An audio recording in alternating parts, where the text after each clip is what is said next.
नाही, प्रश्नच नाही. दोघांनी नाही म्हटल्यानंतर ती दरवाढ आत्ताच्या आता मागे घेतली पाहिजेत आणि मंत्र्यांनी तसे निर्देश दिले पाहिजेत, आदेश काढले पाहिजेत की दरवाढ आम्ही केलेली नाही. त्यांनी तर मान्यच केलाय. म्हणजे त्यांनी सरकार म्हणून जर दरवाढ केली नसेल तर मग करतो कोण? कारण तिथे महामंडळ अध्यक्ष नाही किंवा अध्यक्ष असेल तर सरकारच्या परमिशन शिवाय ते करता येत नाही.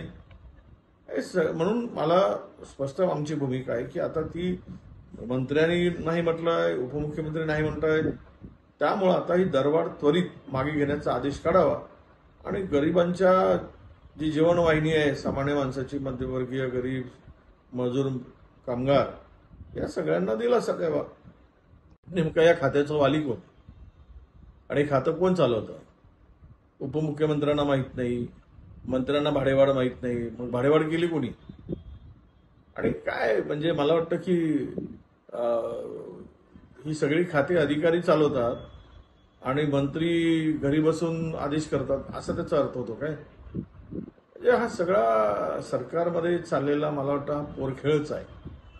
आणि ही गंमत जम्मत जी असते तशी गंमत जम्मत सरकारमध्ये चालली की काय असं आता वाटायला लागलं. कुठल्याही प्रकारचं गांभीर्य नाही. आणि जर हा निर्णय अधिकाऱ्यांनी घेतला असेल तर मग त्या अधिकाऱ्यावर कोण कारवाई करेल? ते कारवाईसाठी पात्र नाहीत का? मग मंत्री करणार का त्यांच्यावर कारवाई? असे अनेक प्रश्न उपस्थित होतील. म्हणून मला वाटतं की अंगलट आलं की मी नाही म्हणायचं, चांगलं झालं की श्रेय घ्यायचं, अशी दुपट्टे भूमिकेतून हे सरकारचं एकूण कामकाज सुरू आहे असं माझं मत आहे.